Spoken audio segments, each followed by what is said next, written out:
नमस्कार। संतोष पाठक ऑफिशियल पर आपका स्वागत और अभिनंदन। मेरे साथ हैं संतोष जी का भी स्वागत और अभिनंदन। बहुत बहुत धन्यवाद शिव जी, और तमाम दर्शकों को भी नमस्कार। और ये एक बात कही जाती है, प्रधानमंत्री मोदी कहते हैं कि मेरा क्या है, मैं तो झोला उठा के चला जाऊंगा। वो कहते हैं कि मेरा कोई परिवार भी नहीं है। उनकी माता जी नोटबंदी के टाइम में वो पैसे बदलते हुए नजर आई, अकेले गई, वो ऑटो से गई। आज तक इसको लेकर सवाल जरूर हमारे मन में है कि भैया आप प्रधानमंत्री हैं और आपकी माता जी ऐसे जा रही है। तो ठीक है, वो एक मैसेज देने की कोशिश करते हैं कि भाई उनका कोई नहीं है, परिवार उनका है नहीं, तो करप्शन करेंगे तो किसके लिए करेंगे, फायदा पहुंचाएंगे तो किसको पहुंचाएंगे। प्रधानमंत्री आवास में अपने परिवार को नहीं रखते, और जब मैं परिवार का जिक्र कर रहा हूं तो सिर्फ पत्नी का नहीं कर रहा हूं, बल्कि भाई बहन उन सब का जिक्र कर रहा हूं। रखते नहीं है कि भैया कोई आरोप ना लगे। हम तमाम लोग भी ये मानकर चल रहे थे कि नहीं भैया सब कुछ ठीक ठाक चल रहा है। आप उनकी नीति को लेकर, आप उनकी समझ को लेकर, आप उनकी सोच को लेकर, आप उनके डर को लेकर, आप उनके 56 इंच के सीने को लेकर सवाल उठा सकते हैं, लेकिन परिवार में कहीं कोई मामला नहीं। लेकिन अब जो खुलासा हो गया, अब जो जानकारी सामने आई है, उस जानकारी ने हम तमाम लोगों को बुरी तरह से चौंका दिया है। प्रधानमंत्री मोदी के अपने सगे भाई, जी हाँ, प्रधानमंत्री मोदी के सगे भाई पंकज मोदी साहब का नाम आ रहा है कि उनको फायदा पहुंचाया गया। और फायदा किसने पहुंचाया?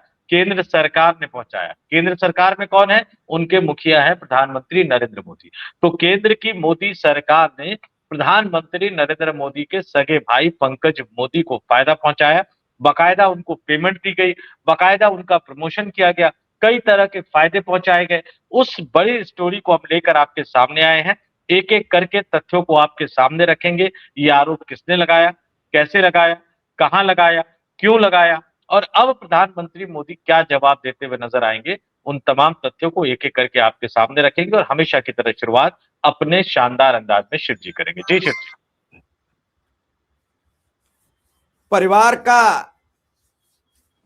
परिवारवाद का हमला बोलते बोलते पहला मामला खुला है प्रधानमंत्री नरेंद्र मोदी के परिवार। हालांकि परिवार का मामला तो उसी दिन खुल रहा है जब से उन्होंने नोटबंदी में अपनी मां को सामने लाए। फिर परिवारवाद का मामला खुला जब वो कई बार अलग अलग मंचों पर बात करते नजर आए। लेकिन इस बार जो कांग्रेस ने प्रेस कॉन्फ्रेंस की और तथ्य और सबूतों के साथ जो बातचीत की, उससे मोदी जी हड़बड़ा गए हैं। क्या करें मोदी जी, क्या न करें, समझ नहीं पा रहे हैं कि इस पूरे मामले से बचे कैसे। अच्छा, अब ये कोई प्रूफ ऐसा रहा नहीं है जो कुछ कहे। इस प्रूफ को देखकर अब ऐसा लग रहा है कि ये सत्यता फंसती चली जा रही है, और इस सत्यता को लेकर कैसे तैयारी करेंगे। और कांग्रेस ने इस पर एक बड़ी प्रेस कॉन्फ्रेंस कर दी। प्रेस कॉन्फ्रेंस करने वाले भी शक्ति सिंह गोहिल हैं, गुजरात के रहने वाले हैं, एक एक चीज जानते हैं। उन्होंने एक एक करके पूरा सबूत और तथ्य रख दिए। मैं सीधा संतोष जी के पास चलूंगा। संतोष जी, क्या क्या सबूत हैं शक्ति सिंह गोहिल के पास, क्या क्या सबूत हैं, मैं जानना चाहूंगा आपसे। देखिए शिव जी, शक्ति सिंह गोहिल पहले कौन है बता देता हूँ। गुजरात में कांग्रेस के बड़े नेता माने जाते हैं, दिग्गज नेता माने जाते हैं, जो लगातार मोदी साहब से लड़ते रहे हैं। अभी वर्तमान में ये राज्यसभा के सांसद है। इससे पहले गुजरात में विपक्ष के नेता भी रह चुके हैं, गुजरात की कांग्रेस सरकार में वो मंत्री भी रह चुके हैं। उन शक्ति सिंह गोहिल साहब ने एक बड़ा खुलासा किया है, और बहुत लंबा चौड़ा उन्होंने प्रेस कॉन्फ्रेंस किया है। लेकिन चूंकि हम तथ्यों पे बात करते हैं तो प्रेस कॉन्फ्रेंस की जानकारी तो देंगे, लेकिन मैं जरा आपसे आग्रह करूंगा कि शक्ति सिंह गोहिल साहब ने जो लंबी चौड़ी प्रेस कॉन्फ्रेंस की है, उसका एक छोटा सा हिस्सा हमने निकाला है। उस छोटे किसी से के हिस्से को जरा परिवार आप के सदस्य, हमारे दर्शकों को सुनवा पाए तो। कांग्रेस पार्टी कभी भी किसी के परिवार के सदस्यों पे अटैक नहीं करती है। ना मेरी पार्टी का, ना मेरा संस्कार है। कुछ जानते हुए भी हम जो नेताओं से लड़ते हैं, आइडियोलॉजिकल लड़ते हैं। हम उनके परिवार के सदस्यों पे अटैक नहीं करते हैं। हालांकि प्रधानमंत्री जी और पूरी भाजपा कांग्रेस में नेताओं को छोड़ उनके परिवार पे भी बिलो बेल्ट ना कुछ बेबुनियाद अनाप शनाप बोलते हैं। पर क्योंकि आज पंकज मोदी का इसलिए नाम मुझे लेना पड़ रहा है क्योंकि इसके अंदर जब अगर कोई सीधा नाम खुलता है किसी उसमें, और हम अगर ऑपोजिशन के नाते चुप रहे क्योंकि वो प्रधानमंत्री के भाई है, तो वो भी ठीक नहीं होगा। तो इसको अपॉइंट किया गया टेब्लो फाइनल करने के लिए। प्रतिदिन उनको 10,000 रुपया दिया जाना है, ये सर्कुलर कहता है। उनको टीएडीए, उनको गाड़ी, उनका सारा इंतजाम वो करेंगे सरकार। और 25 अक्टूबर 2025 को deputy secretary government of India ये सर्कुलर निकालती है। मुझे आपको कहना होगा, हाँ, अगर कोई परिवार का भी, किसी नेता का, अगर प्रधानमंत्री के परिवार का भी कोई एक्सपर्ट है और उसकी कोई ज़रूरत पड़े, उसको काम दे, उससे कोई प्रॉब्लम नहीं हो सकती है। पर ये कोई एक्सपर्ट नहीं है। पंकज मोदी उनके रियल ब्रदर है, पंकज भाई दामोदर दास भाई मोदी। देखिए शिव जी, बिल्कुल पूरा का पूरा उन्होंने नाम लिया, पंकज भाई दामोदर दास मोदी, और बड़ा आरोप लगाया। इस आरोप को समझिए, वो जो लेटर वो दिखा रहे थे, जो आदेश वो दिखा रहे थे, गृह मंत्रालय के अधिकारी का आदेश था। गृह मंत्री कौन है? अमित शाह जी। तो अमित शाह के बेटे को लेकर बढ़ाने के आरोप मोदी पे लगते हैं, मोदी साहब के भाई को फायदा पहुंचाने के आरोप अमित शाह पे लग रहे हैं। और ये पूरा मामला क्या है? ये टैब्लो फाइल, टैब्लो मतलब जो जो झांकी होती है ना शिव जी, जो हम लोग झांकी निकालते हैं 26 जनवरी सबका, उसको फाइनल करने का जो पूरा प्रोसेस है उसके बारे में है। और क्या बोला इन्होंने, जरा शक्ति सिंह गोहिल ने, मोटे तौर पर मैं अपने दर्शकों को बता देता हूं कि पंकज मोदी प्रधानमंत्री नरेंद्र मोदी के भाई है। उनका नाम हमें इसलिए लेना पड़ रहा है क्योंकि उन्हें टैब्लो यानी झांकी फाइनल करने के लिए नियुक्त किया गया था। सर्कुलर में उन्हें क्या सुविधाएं मिलेंगी, इस बारे में सारी जानकारी दी गई थी, जिस सर्कुलर का जिक्र शक्ति सिंह गोहिल दिखा रहे थे। उन्होंने कहा कि प्रधानमंत्री के परिवार से आने वाला व्यक्ति अगर किसी काम में एक्सपर्ट है तो कोई दिक्कत नहीं, लेकिन पंकज मोदी को जो टैब्लो फाइनल करने का जो काम दिया गया, इसके वो एक्सपर्ट नहीं है, लेकिन इसके बावजूद भी उनको काम दिया गया, आनन फानन में काम दिया गया, भुगतान और सुविधाएं लगातार दी जा रही है, ये तमाम आरोप लगाए हैं। और आगे उन्होंने प्रमोशन की बात भी कह दी। उन्होंने कहा कि पंकज मोदी ने इंफॉर्मेशन डिपार्टमेंट में साल 1981 में क्लास 3 की पोस्ट पर ज्वाइन किया था और उनके साथ का कोई भी अधिकारी क्लास 1 का अधिकारी नहीं बन पाया। ये ध्यान दीजिएगा, क्लास 3 में ज्वाइन किया, उनके साथ का कोई भी अधिकारी क्लास 1 का अधिकारी नहीं बन पाया। यानी शक्ति सिंह गोहिल कह रहे हैं कि भैया ये कैसे बन गए। आगे वो क्या कह रहे हैं कि यहां तक कि कई सीनियर अधिकारी जो एसटी कैटेगरी से आते थे, वे भी क्लास 1 के अधिकारी नहीं बन पाए, मगर पंकज मोदी क्लास 1 के अधिकारी बन गए। इस पूरे मामले में पूरा मसला अनुभव का था, जिसमें पंकज मोदी को बिना अनुभव के क्लास 2 से क्लास 1 पर परमिशन दे दिया गया। क्यों दिया गया, ये बड़ा सवाल है। रिटायरमेंट के बाद पंकज मोदी को कॉन्ट्रैक्ट बेस्ड री अपॉइंटमेंट दिया गया और वर्षों तक उस पद को नहीं भरा गया। आखिर में जब विरोध हुआ, अधिकारी हाईकोर्ट जाने की बात कहने लगे, तो पंकज मोदी ने यह पद छोड़ा। पंकज मोदी ने जब री अपॉइंटमेंट का पद छोड़ा, तो भारत सरकार ने उन्हें टैब्लो एक्सपर्ट बना दिया और अब तमाम सुविधाएं दे रही है। तो पहले प्रमोशन, रिटायरमेंट के बाद भी उनको काम देते रहे, जब मामला अदालत में जाने की नौबत आई तो इस्तीफा दे दिया, और फिर उनको जो है री अपॉइंटमेंट के बाद जब उन्होंने इस्तीफा दिया, तो उनके बाद उनको टैब्लो एक्सपर्ट यानी झांकी का एक्सपर्ट बनाकर भारत सरकार उनको फायदा पहुंचा रही है। ये सीधा सीधा आरोप गुजरात की धरती से आने वाले कांग्रेस के नेता ने प्रधानमंत्री नरेंद्र मोदी पर लगा दिया। और अब किस मुंह से कह पाएंगे मोदी जी कि मैं झोला उठाकर चला जाऊंगा, क्योंकि अब तो परिवार को फायदा पहुंचाने का आरोप उनके ऊपर लग गया है शिव जी। और एक बड़ा आरोप है, ये कोई छोटा मोटा आरोप नहीं है, ये अपने आप में बहुत बड़ा आरोप है। और हम तो इंतजार करेंगे कि प्रधानमंत्री कार्यालय की तरफ से इसका कोई जवाब आए, मोदी साहब की तरफ से इसका कोई जवाब आए, या गृह मंत्री की तरफ से जवाब आए, अमित शाह की तरफ से कोई जवाब आए। लेकिन जवाब आए, कांग्रेस के आरोप सही है या गलत है, शक्ति सिंह गोहिल सही बोल रहे हैं या गलत बोल रहे हैं, शक्ति सिंह गोहिल ने जो कागज दिखाया ऑर्डर का, सर्कुलर का, वो सही है या गलत है, कम से कम सरकार की तरफ से इस सवाल का जवाब तो आना ही चाहिए शिव।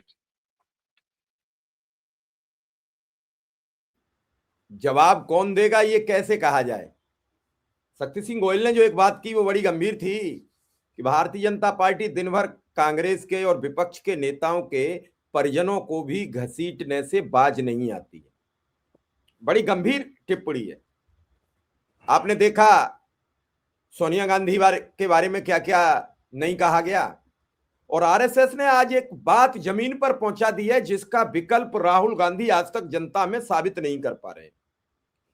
आरएसएस ने बता दिया है जमीन पर कि राहुल गांधी ब्राह्मण कुल से नहीं आते हैं, राहुल गांधी फिरोज गांधी के कुल से आते हैं। अब देते रहो सफाई। और इसीलिए राहुल गांधी ने जब से कांग्रेस की सत्ता संभाली है, राजीव गांधी का निधन हुआ, उसके बाद ब्राह्मण वोट बैंक बीजेपी से पूरी तरीके से खिसक गया और इसका विकल्प आज तक कांग्रेस खोज रही है। कांग्रेस जिस दिन किसी सवर्ण को यानी क्षत्रिय या ब्राह्मण को, क्षत्रिय या ब्राह्मण को प्रधानमंत्री पद का उम्मीदवार घोषित कर देगी, उस दिन मोदी को एकदम सुनामी की तरह जनता नकार देगी। मैं बहुत गंभीर टिप्पणी आज आपसे कर रहा हूं। कांग्रेस चूंकि पहले से किसी का ऐलान करती नहीं है, कांग्रेस का ये कल्चर है, चुनाव होता है फिर जैसे मनमोहन सिंह बन गए, जबकि आपको मालूम है कि सिख समुदाय का सबसे कम वोट अगर मिलता है तो कांग्रेस को मिलता है। और सिखों की नाराजगी को दूर करने के उद्देश्य से ही उन्होंने 2 बार मनमोहन सिंह को प्राइम मिनिस्टर बनाया और उनकी जो काबिलियत थी उसका फायदा उठाया। लेकिन क्या आपको लगता है शक्ति सिंह गोहिल जो कह रहे हैं कि बीजेपी परिवारवाद पर हमला करने से नहीं चूकती है और अपने ही भाई को मोदी के बिना इशारे के या गृह मंत्री अमित शाह के बिना इशारे के, अमित शाह का बेटा बीसीसीआई चलाए तो परिवारवाद नहीं है, प्रेम कुमार धूमल के बेटे अनुराग ठाकुर मंत्री बन जाए परिवारवाद नहीं है, राजनाथ जी के बेटे विधायक बन जाए परिवारवाद नहीं है, दूसरा बेटा लोकसभा की तैयारी कर रही है परिवारवाद नहीं है, गोयल साहब के बेटे गोयल साहब फिर ट्रेजरर बन जाए परिवारवाद नहीं है, नितिन नवीन जी बीजेपी के राष्ट्रीय अध्यक्ष बन जाए परिवारवाद नहीं है, रविशंकर प्रसाद जी के पिताजी भाजपाई थे वो भाजपाई बन गए परिवारवाद नहीं है। कितने नाम गिनाऊं? और अगर अखिलेश यादव मुख्यमंत्री पद के दावेदार हो जाएंगे तो खतरनाक हो गया। तेजस्वी यादव अगर मुख्यमंत्री पद के दावेदार हो गए तो खतरनाक हो जाएगा। भाई तुम 11 साल से सत्ता में हो तो तुम्हारा परिवारवाद इसलिए नहीं है कि नरेंद्र मोदी बैठे हैं, अमित शाह बैठे हैं, सारे लोग बैठे हैं। लेकिन क्या अब यह जांच होगी कि नरेंद्र मोदी के भाई को यह सब किसने कितना पैसा दिया, कैसे मिला? मैं थोड़ा सा आपसे यह भी जानना चाहूंगा इस सब में क्या लेन देन क्या हुआ। देखिए शिव जी, लेन देन में भी आएंगे, लेकिन आपने एक जिक्र किया राहुल गांधी, राजीव गांधी, माता पिता, खानदान। आजकल मथुरा में एक बड़ी लड़ाई लड़ी जा रही है ना, कृष्ण जन्मभूमि मंदिर को लेकर एक बड़ी लड़ाई लड़ी जा रही है। बीजेपी का एजेंडा भी है, योगी आदित्यनाथ जी लगातार वहां जा रहे हैं और मथुरा सबसे बड़े एजेंडे पे है। महाभारत में अर्जुन को किस नाम से जाना जाता था? पांडु पुत्र के साथ साथ कुंती पुत्र भी पुकारा जाता था, यानी माता के नाम से बच्चों को जाना जाता था। भीष्म पितामह को क्या कहते थे? गंगा पुत्र, शांतनु पुत्र या गंगा पुत्र? गंगा पुत्र। गंगा पुत्र। पूरे पांडवों को कुंती पुत्र कहा जाता था। कर्ण को भले वो कौन्तेय थे, श्री कृष्ण भगवान ने कहा, लेकिन वो अपने आप को राधेय के नाम से, यानी अपनी माता का नाम जिन्होंने उनको पाला पोसा उनके नाम से जाने जाते थे, राधेय। तो राधेय, कौन्तेय, गंगा पुत्र। अब बीजेपी वाले और आरएसएस वाले क्या कहे कि माता ये, पिता ये, अब उनकी समझ पे तो मैं कुछ नहीं कह सकता। लेकिन वापस आता हूं मुद्दे पर, और इस मुद्दे पे देखिए आप एक एक करके इस सवाल को बड़ा अच्छा एक एग्जाम्पल दिया है शक्ति सिंह गोहिल। उन्होंने कहा कि गुजरात के प्राइमरी स्कूलों में कहानी पढ़ाई जाती है। गुजरात के प्राइमरी स्कूलों में कहानी पढ़ाई जाती है। इस कहानी में दल्ला तरवारी नाम का आदमी गांव में चिल्लाकर कहता है मैं चोरी नहीं करता, मुझे जो भी लेना होता है मैं पूछ कर लेता हूं। ध्यान से सुनिएगा, मतलब ये आदमी है जो कहता है भैया मैं चोरी वोरी नहीं करता, मुझे जो भी लेना होता है वो पूछ कर ही लेता हूँ। फिर वही व्यक्ति किसान के खेत में जाता है और आवाज लगाकर कहता है कि मैं 2-4 बैंगन ले रहा हूं, और अंत में वो खुद की आवाज बदलकर जवाब देता है कि अरे दल्ला तरवारी जी 2-4 क्यों, 10 बैंगन ले लीजिए। यही हाल बीजेपी और उनके लोगों का है, जो खुद भ्रष्टाचार करते हैं लेकिन कहते हैं ना खाऊंगा ना खाने दूं। और इस देश में भारतीय जनता पार्टी शासित किसी भी राज्य में बीजेपी के अपने नेता, विधायक, मंत्री, सांसद क्या कहते हुए नजर आते हैं, तमाम दर्शकों को पता है। तो ये प्रधानमंत्री मोदी का जो जो स्लोगन था ना खाऊंगा ना खाने दूंगा, उसकी पोल एक तरह से शक्ति सिंह गोहिल खोलते हुए नजर आ रहे हैं। सरकारी नौकरी में प्रमोशन, प्रमोशन के बाद जब रिटायर हो गए तो रीअपॉइंटमेंट, रीअपॉइंटमेंट के बाद जब मामला कोर्ट में जाने की नौबत आई, इस्तीफा देना पड़ा, तो उन्हें एक नया काम दे दिया गया। और वो नया काम क्या था कि ये सरदार वल्लभ भाई पटेल की 150वीं जयंती पर समारोह के दौरान गृह मंत्रालय ने एक परिपत्र जारी कर कहा था कि एकता परेड के लिए झांकियां केवल 5 चयनित कंपनियों से ही मंगाई जाएगी। समय की कमी का हवाला देते हुए निविदा प्रक्रिया को समाप्त कर दिया गया। और ये आरोप कांग्रेस पार्टी लगा रही है कि यह निर्णय चुनिंदा कंपनियों को लाभ पहुंचाने के लिए किया गया। शक्ति सिंह गोहिल ने दावा किया कि गृह मंत्रालय ने पंकज मोदी को उनके रिटायरमेंट के बाद प्रतिदिन 10,000 रुपए के, प्रतिदिन एक दिन में 10,000 रुपए, हमारे यहाँ औसतन लोग कितना कमाते हैं आप समझ लीजिए, प्रतिदिन 10,000 रुपए के पारिश्रमिक पर झांकियों के अंतिम चयन के लिए एक विशेषज्ञ के रूप में नियुक्त किया गया। जबकि वो झांकी एक्सपर्ट नहीं थे, जबकि वो टैब्लो एक्सपर्ट नहीं थे। तो फिर इतनी मेहरबानी गृह मंत्रालय ने क्यों की?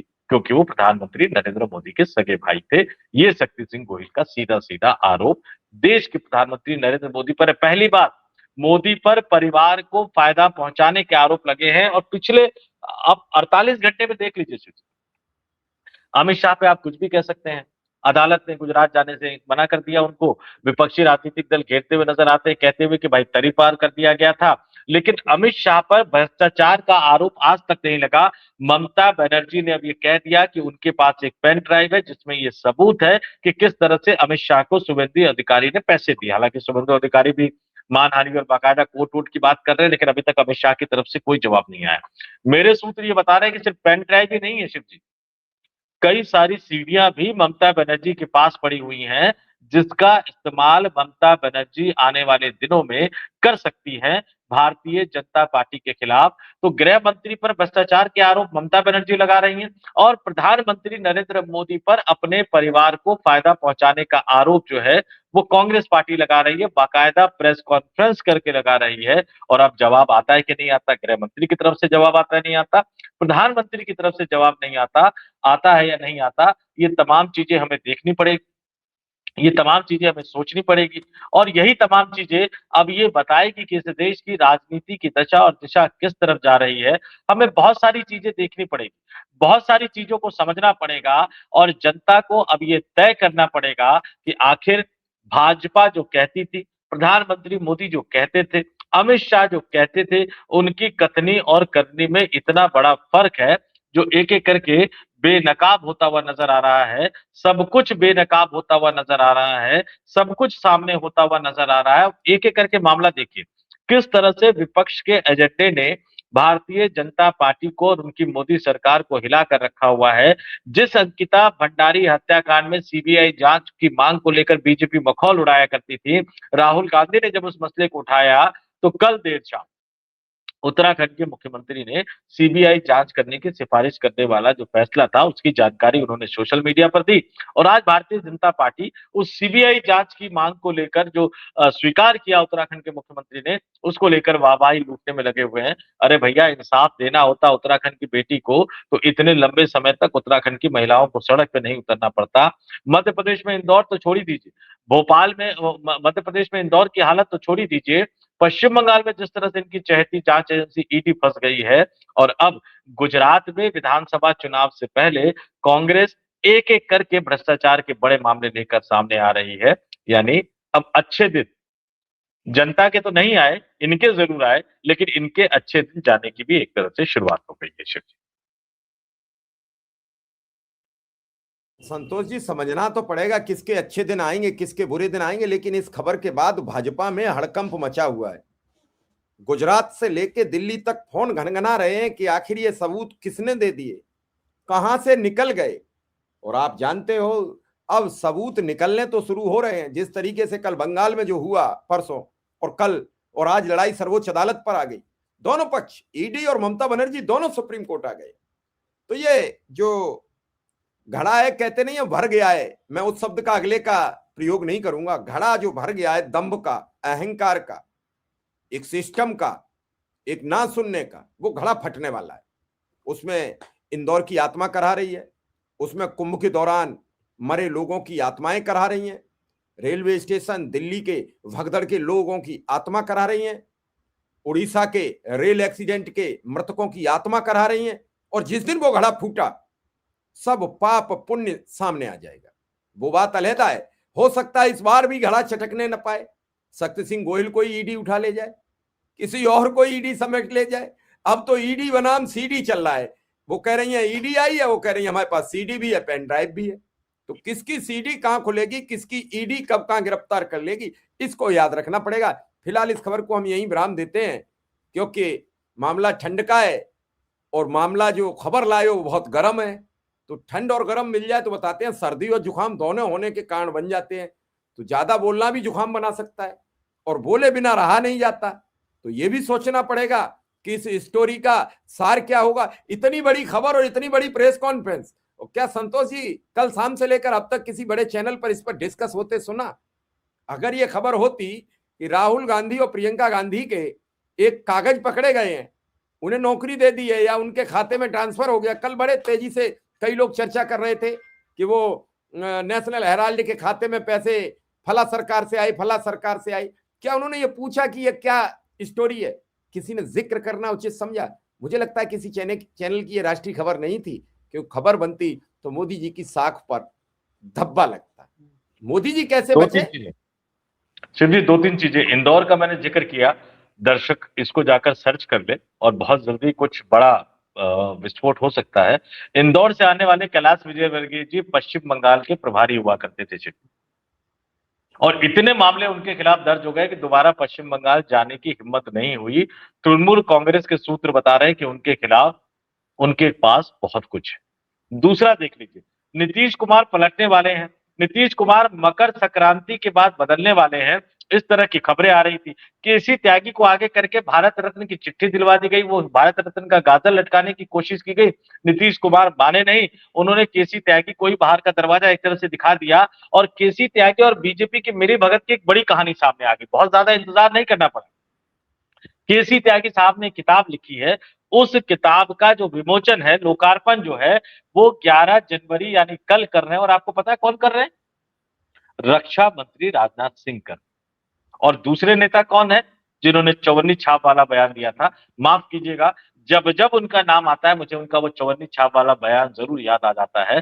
चौधरी चरण सिंह के पोते, अजीत सिंह के बेटे, केंद्र की नरेंद्र मोदी सरकार में मंत्री जयंत चौधरी। तो केसी त्यागी साहब की पोल इतनी जल्दी खुल गई, लेकिन नीतीश कुमार समझ गए थे और नीतीश कुमार ने इसमें फंसने से इनकार कर दिया था। तो आप पश्चिम बंगाली मत लीजिए, बिहारी मत लीजिए, उत्तर प्रदेश उत्तराखंडी मत लीजिए, मध्य प्रदेश ही मत लीजिए, गुजरात ही मत लीजिए, देश के लगभग लगभग 1 दर्जन से ज्यादा राज्यों से जो खबरें निकलकर सामने आ रही है, वो मोदी और अमित शाह की नींदें उड़ाने वाली खबरें हैं।